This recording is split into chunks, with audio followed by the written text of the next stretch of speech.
Hi, Jonathan Sandmel here from Steady Networks, and I want to make a brief video today to discuss online mailbox archiving through Office 365, Outlook, Exchange, and what the implications of that are, why we do it, and how to search mail that's been moved.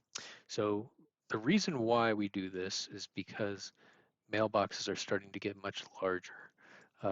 We have customers that have had mailboxes for 20 years now, and if we keep accumulating all that mail, it's going to grow past the sizes that are allowed for those default mailboxes. So a standard mailbox is 50 gigabytes.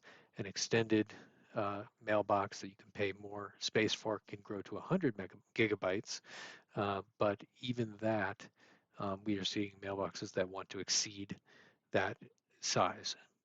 Microsoft gives us a solution to this, which is auto archiving. They'll let us grow unlimited archive while keeping the standard mailbox to under 50 or 100 gigabytes.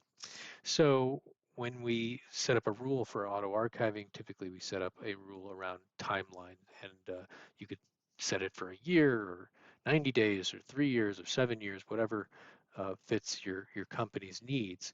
In our case, at Steady Networks, we have a 1 year archiving rule.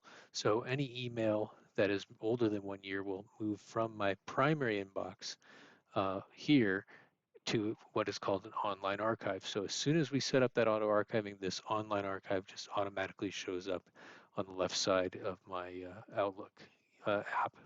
So I've got my online archive and I've got my regular email. I wanted to show an example of how to search this online archive, because what happens is everything that's older than 1 year gets pushed in here. So it creates this problem of finding those emails. So I'm going to do a search first in my primary and look for this name. And I found an email from less than a year ago, including this person's name. And that's all I found. If I jump down here to my online archive, which is the auto archive of emails that are more than a year old, do the same search, I find a different email, that one that's from a little over a year ago, going back to September of 2020. So that works perfectly fine and is a good way to search.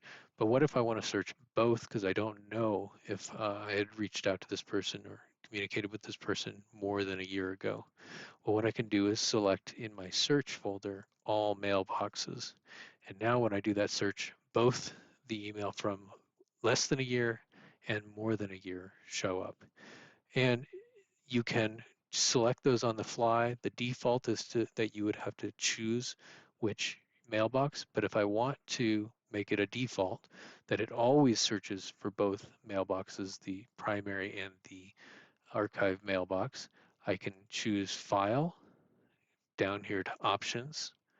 There's a Search tab in Outlook Options, and I can say Include results only from all mailboxes, and that'll change the default. So now when I do that search, it's going to know that I want to search for all mailboxes, and it'll find both. That is how you use an online archive, and it's pretty simple to use once you get used to it. Let us know if you have questions, steadynetworks.com/support. Have a great day.